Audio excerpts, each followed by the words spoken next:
मेरे प्यारे दोस्तों, चाहे कितने ही सगे हों, ये 4 चीजें अपने जीते जी कभी दूसरे को नहीं देनी चाहिए, वरना सिर पकड़कर रोवोगे।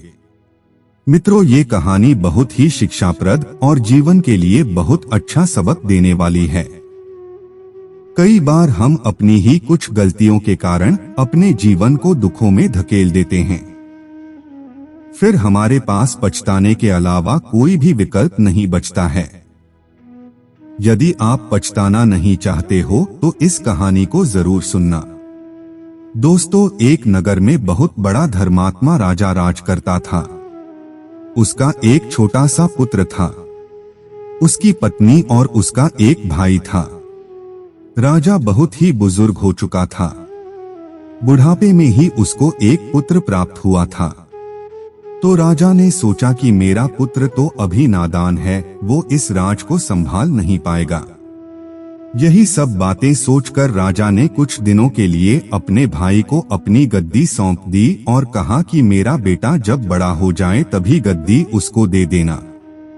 दोस्तों, अब कुछ दिनों के बाद राजा की मृत्यु हो जाती है और उस राज सिंहासन का मालिक उस राजा का भाई बन गया था। उसका भाई बहुत बड़ा घमंडी, उद्दंड, दुराचारी था। ऊपर से उसे राजसत्ता प्राप्त हो गई थी। अब तो वह राजा बन गया था। राजा बनने के बाद वह अपनी प्रजा का ख्याल रखने के बजाय उसका दोहन किया करता था। वह हमेशा यह सोचा करता था कि मैं अपने भतीजे का राज्य चला रहा हूँ। जब यह बड़ा हो जाएगा तब मुझसे यह राज सिंहासन ले लेगा।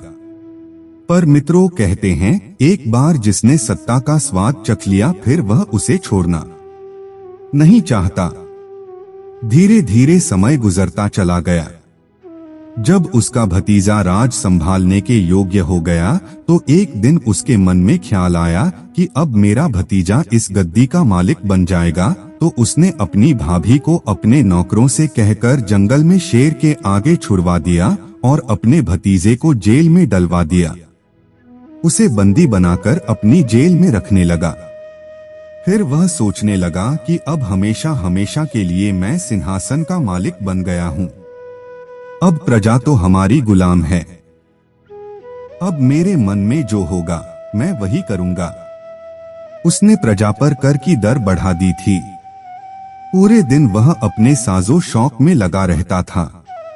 प्रजा की तरफ तो उसका ध्यान ही नहीं जाता था। और कहते हैं, जिस प्रकार समुद्र की सैर करने वाला मनुष्य छिद्रयुक्त नाव का परित्याग कर देता है, उसी तरह मनुष्य को इन 6 चीजों का त्याग कर देना चाहिए। नंबर 1, उपदेश न देने वाले आचार्य को। नंबर 2, मंत्रोच्चारण न करने वाले ब्राह्मण को। नंबर 3, कड़वा बोलने वाली स्त्री को। नंबर 4, ग्राम में रहने की इच्छा वाले को। नंबर 5, वन में निवास की इच्छा रखने वाले नाई को। और नंबर 6, प्रजा का पालन और रक्षा न करने वाले असमर्थ राजा को राजा के लिए त्यागने योग्य। ये 7 दोष बताए हैं। नंबर 1, स्त्रियों में आसक्ति है। नंबर 2, जुआ। नंबर 3, शिकार करना। नंबर 4, मद्यपान करना। नंबर 5, भारी की कठोरता। नंबर 6, अत्यंत कठोर दंड देना। नंबर 7, धन का दुरुपयोग करना। ये 7 विनाशकारी दोष राजा को सर्वदा के लिए त्याग देना चाहिए। इन दोषों के रहते राजा भी अक्सर मूल सहित नष्ट हो जाते हैं। और मित्रों, यही सब दोष उस राजा में भी थे। एक दिन के बाद उसने देखा कि उसका जो महल है वह काफी पुराना हो चुका है। तो उसने सोचा कि क्यों ना एक नया महल बनवा लिया जाए। यही सोचकर उसने एक नवीन महल का निर्माण का आदेश दिया। उसे महल निर्माण के काम में नगर के गांव के गरीबों को उसमें लगा दिया। वह इतना दुष्ट था कि पूरे दिन उन गरीबों से काम लेता था, पर उस काम के बदले में उन्हें फूटी कौड़ी भी नहीं देता था।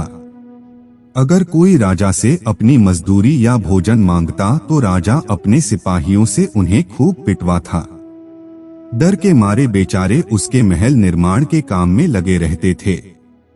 जो काम करने में आनाकानी करता था, राजा उसे उठाकर जेल में भर देता था। राजा के इस तरह के व्यवहार से पूरी प्रजा में आक्रोश था। सब उस क्रूर राजा का विरोध करना चाहती थी, पर डर के मारे कोई अगुआ नहीं बनना चाहता था। उसके इसी प्रकार के अत्याचार प्रजा पर बढ़ती चली गई। राजा को जो मंत्री था वह राजा के कामों से सहमत नहीं था। मंत्री प्रजा की तकलीफों को समझ रहा था, मगर वह राजा प्रजा के साथ पशुओं की तरह व्यवहार करता जा रहा था। धीरे धीरे प्रजा में बगावत के स्वर तेज होने लगी। उसने अपने मंत्री से कहा कि मंत्री जी, जो कोई भी हमारे खिलाफ आवाज उठाने का प्रयास करे उसे तुरंत जेल में डलवा दो। अगर फिर भी न माने तो हाथियों से कुचलवा दो। अगर फिर भी न माने तो सूली पर लटका दो। क्योंकि मित्रों, उसका यह मानना था, प्रजा और ढोल जब तक पीटे नहीं जाएं तब तक सही रास्ते पर नहीं चलती। उसने अपने मंत्री को एक और भी हैरान करने वाला आदेश दे रखा था। उसने कहा, मंत्री जी, हमारा जो नया राजमहल बन रहा है उसके उद्घाटन के समय उसमें भोजन बनाने वाली, भोजन परोसने वाली, नगर की सुंदर और कुंवारी लड़कियों की आवश्यकता होगी, और जो लड़की स्वेच्छा से न आए तो उसे जबरदस्ती उठाकर ले आना। जब सुंदर सुंदर लड़कियां रोज हमारे महलों में नृत्य करेंगी तो हमारा राजभवन और भी अधिक भव्य नजर आएगा, और हम उन्हीं सुंदर लड़कियों में से कुछ लड़कियों को उन राजाओं को गिफ्ट में देंगे जो हमारे उद्घाटन के समय पर हमारे यहाँ उपस्थित होंगे। हमारे इस नए भवन की चर्चा दूर देशों में भी हुआ करेगी। मित्रों, राजा का यह अनुचित प्रस्ताव यह सुनकर मंत्री को बहुत दुख पहुंचा, लेकिन वह चाहकर भी कुछ नहीं कर सकता था, क्योंकि वह राज सिंहासन और राजा से बंधा हुआ था। वह जानता था कि अगर उसने विरोध किया तो या तो उसे बंदी बना लिया जाएगा या फिर उसे देश निकाला दे दिया जाएगा। मंत्री ने एक उपाय सोचा, और उपाय यह था कि उस नगर से कुछ दूर एक विद्वान ब्राह्मण आश्रम बनाकर रहा करती थी। वह संत एक परम तपस्वी थे। राजा एकमात्र उन्हीं का आदर सम्मान करता था, वरना तो वह नगर के ब्राह्मण और याचकों को कुछ देने के बदले उन्हें गालियां देकर और मारपीट कर भगा देता था। मंत्री एक दिन समय निकालकर उन महात्मा जी के आश्रम पर गए और उन्हें प्रणाम कर राजा के उद्देश्य और काले कारनामों के विषय में अवगत कराया। महात्मा जी राजा की हरकतें सुनकर बहुत दुखी हुए। मंत्री ने यह भी बताया था कि राजा ने एक नए राजभवन का निर्माण कराया है और उसके उद्घाटन वाले दिन नगर की कुंवारी और सुंदर कन्याओं को भोजन परोसने और नृत्य करने के लिए पहले से कह रखा है। जो लड़की स्वेच्छा से नहीं आई तो राजा ने आदेश दिया है कि उसे जबरदस्ती उठाकर ले आओ। मंत्री की बात सुनकर महात्मा जी को सोच समझकर बोली कि मंत्री जी, आप चिंता मत करो, समय के साथ हर चीज का इलाज हो जाता है। एक दिन राजा के अत्याचारों का भी अंत होगा। अगर राजा नहीं बदला और अपनी आदतों को नहीं सुधारा तो हो सकता है राजा का ही अंत हो जाए। हम उसे किसी विशेष अवसर पर सद्बुद्धि देने का प्रयास करेंगे। हम कोशिश करेंगे कि वह सही मार्ग को चुन ले। आप उस अवसर की प्रतीक्षा करें। मित्रों, महात्मा जी की बात सुनकर मंत्री जी वहां से लौट आए। धीरे धीरे समय बीतने लगा। एक दिन वह भी आ गया जब महल बनकर तैयार हो गया। राजा ने उसके उद्घाटन के आयोजन में दूर दूर के अपने मित्र दुष्ट राजाओं को आमंत्रित किया था। बेस लालच में पधारे थे कि उन्हें उपहार में बहुत सी सुंदर सुंदर कुमारी दासियां मिलेंगी। राजा ने मंत्री को आदेश दिया कि आयोजन में भोज के समय नगर की कुमारी लड़कियों को विशेष तौर पर आमंत्रित किया जाए। मंत्री राजा का असली मकसद जानता था, इसलिए गुप्त रूप से पहले ही प्रजा में सूचना दे चुका था कि अब सभी के सभी अपनी अपनी कन्याओं को राजा की बुरी नजर से बचाकर रखें। हो सके तो उन्हें अपने रिश्तेदारों के घर भेज दें या फिर कुछ दिनों के लिए उन्हें गुप्त स्थान पर छुपा कर रखें। जब उसका भवन पूरा तैयार हो गया और उसके उद्घाटन का समय आ गया, राजा ने जिन जिन राजाओं को बुलाया था वे सब आ चुके थे। जब सब काम की तैयारी हो चुकी तो उसी दिन यानी कि आयोजन के दिन मंत्री ने राजा को बताया कि हमारे नगर में इस वक्त एक भी कुमारी कन्या अपने घरों में नहीं है। लगन का वक्त चल रहा है। वह सब लड़कियां ब्याह कर अपनी ससुराल जा चुकी हैं। एक दो बच्ची हैं तो वह बहुत बीमार हैं। राजा मंत्री पर बहुत आग बबूला हुआ। बोला, मैंने तुम्हें बहुत पहले कह रखा था, कुमारी कन्याओं को हर हाल में आयोजन में बुलाना है। फिर उनकी शादियां क्यों हो गई? तुमने उन्हें रुकवाया क्यों नहीं? तुमने नगर की लड़कियों की शादी पर रोक क्यों नहीं लगाई? मंत्री बोला, क्षमा करें महाराज, दरअसल आपने ऐसा करने का आदेश नहीं दिया था, वरना हम बस रुकवा दी थी। आपने तो यह कहा था कि आयोजन के अवसर पर कुंवारी कन्याएं चाहिए 16 आना।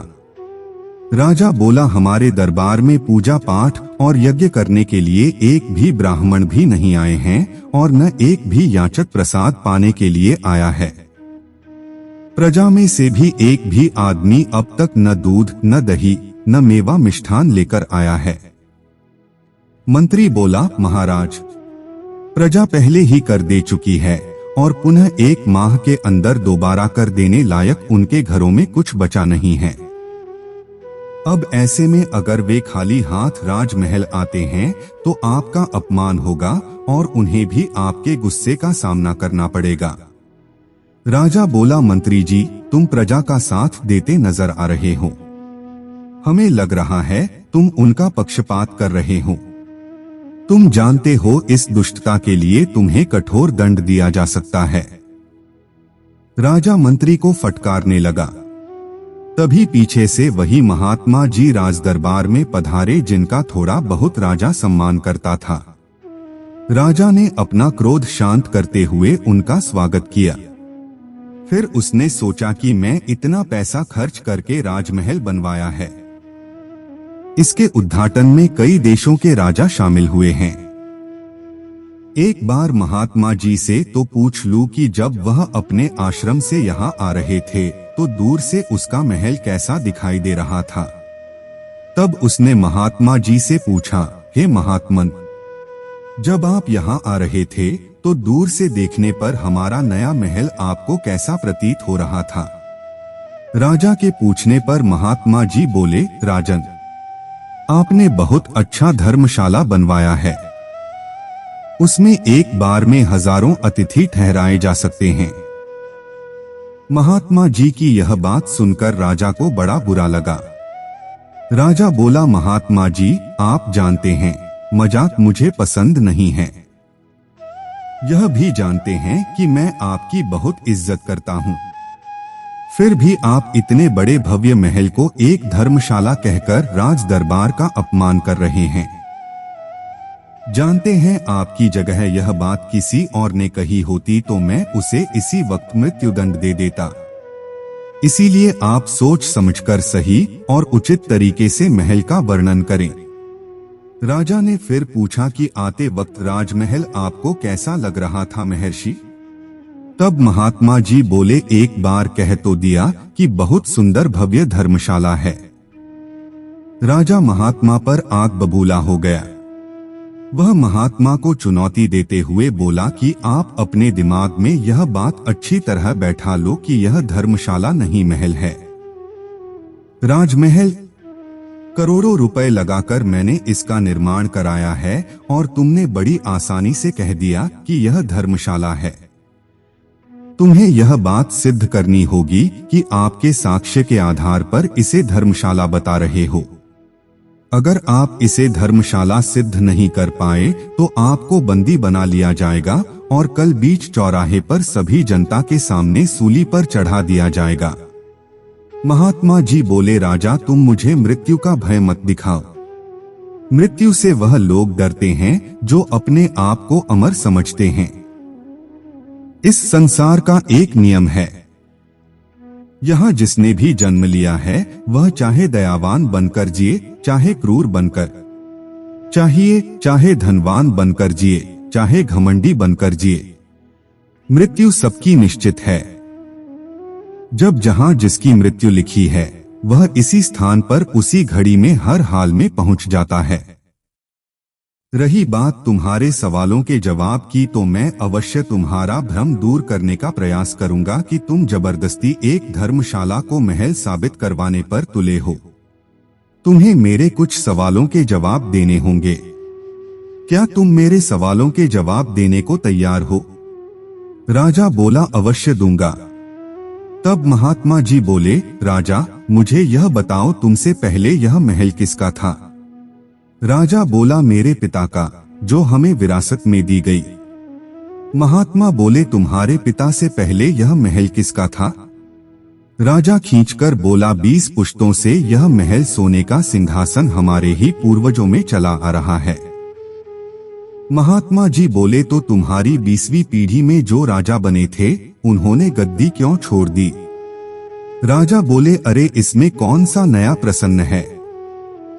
स्वाभाविक है कि वृद्ध हुए और मर गए तो सिंहासन छूट गया। इसी तरह सभी वृद्धावस्था में शरीर छोड़ते गए और नए राजा बनते गए। तब महात्मा जी बोले, अरे महाराज, जरा विचार कीजिए।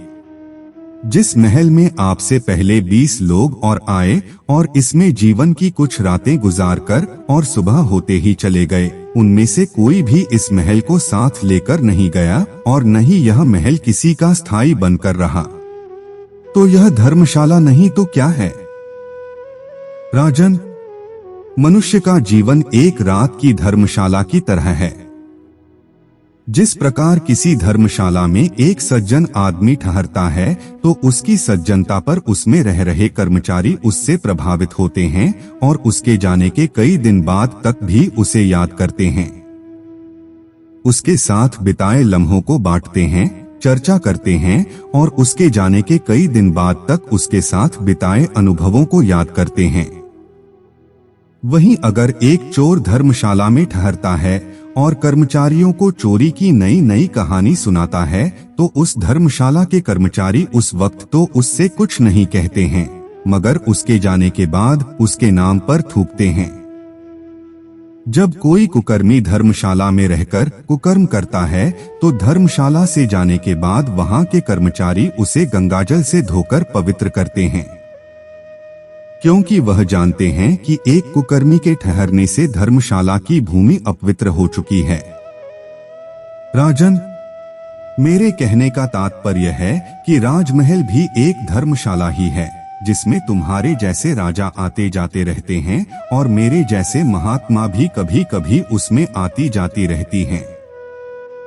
राजन, प्रजा राजा के लिए अपना एक परिवार होता है। वास्तव में देखा जाए तो राजा अपनी पूरी प्रजा का पिता होता है।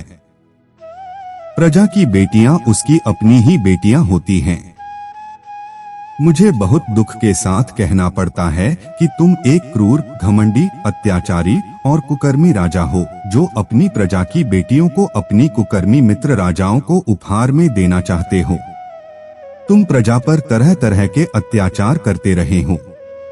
तुम्हारे दरबार में तुम्हारे बुलाने पर भी एक भी ब्राह्मण नहीं आया, क्योंकि तुम उनका अनादर करते हो, याचकों को मारते पीटते हो। यह तुम्हारे लिए बहुत बड़ी शर्म की बात है। राजन, अगर तुम्हें अपने सवालों का जवाब मिल गया हो तो तुरंत गद्दी का त्याग कर दो और अपने भतीजे, जिसे तुमने गद्दी के लालच में जेल में बंद कर रखा है, उसे यह राज सिंहासन सौंपकर सन्यासी बन जाओ। तुम जानते हो यह सिंहासन तुम्हारा नहीं है।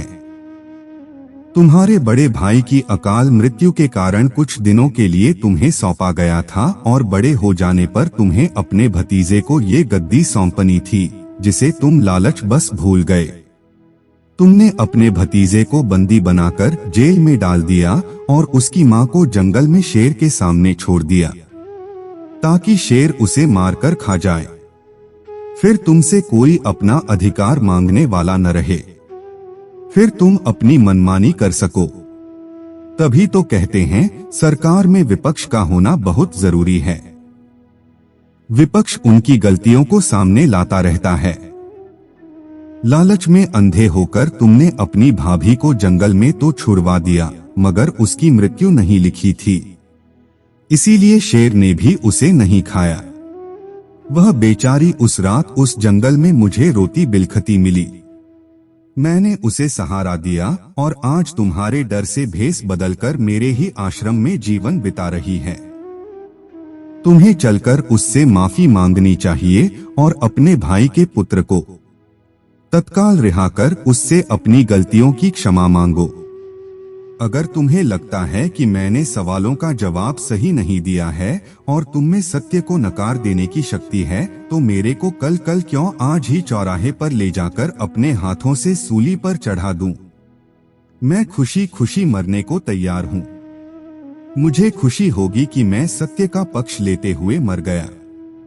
जो राजा सदा बुद्धिमानों से द्वेष रखता है और पंचकों से खुश रहता है एवं अपने दुर्गुणों को नहीं समझता है, वह अपने नाश का कारण स्वयं बन जाता है। महात्मा जी की बातें सुनकर राजा की आंखें खुली की खुली रह गई, क्योंकि महात्मा जी ने समस्त राजाओं के सामने उसे आईना दिखा दिया था। उसके कर्म उसके आंखों के सामने ही दिख गए थे। उसने अपना मुकुट उतारकर महात्मा जी के चरणों में रख दिया और अपने भतीजे को गद्दी सौंपकर महात्मा जी के साथ तपस्या करने के लिए जंगल में चला गया। मित्रों, इस कहानी में समझने वाली बात यह है कि हमें कभी अपने जीते जी अपनी संपत्ति, अपना पद किसी और के हाथ नहीं सौंपना चाहिए। लड़का हो या भाई, चाहे कितना ही प्यारा हो, अपने जीते जी अपनी संपत्ति कभी उसके नाम नहीं करानी चाहिए, वरना भी आपको भूल जाएंगे और आपके पास पछताने के अतिरिक्त कोई चारा नहीं होगा। नंबर 2, अपनी स्त्री को अपने होते हुए अन्य पुरुषों के साथ नहीं छोड़ना चाहिए, चाहे कितने ही विश्वासी हों, क्योंकि धोखा उन्हीं से मिलता है जो विश्वासी होते हैं। अपना वह भेद जिससे मान प्रतिष्ठा की हानि होती हो, परिवार पर संकट आता हो, बहुत बड़ी धनहानि होती हो, किसी की जान जाती हो, ऐसी बात कभी किसी को नहीं बतानी चाहिए, चाहे कितना ही कोई प्यारा या प्यारी हो। दूसरी समझने वाली बात यह थी कि हमें किसी चीज को पाकर मद नहीं करना चाहिए। संसार की कोई भी वस्तु स्थिर नहीं रहती, बदलते रहना ही यहाँ का नियम है। जो आज आपकी है, कल किसी और की हो जाएगी, परसों किसी और की होगी। उसे अपना समझ लेना मनुष्य की सबसे बड़ी भूल है। मित्रों, इतना कहकर महात्मा जी उस राजा के साथ वन को चले गए। मित्रों, इस कहानी से आपने क्या सीखा? कमेंट सेक्शन में अपनी राय जरूर देना। मिलते हैं आपसे अगली वीडियो में एक और ज्ञान चर्चा के साथ। आप सभी का बहुत बहुत धन्यवाद। जय श्री कृष्णा।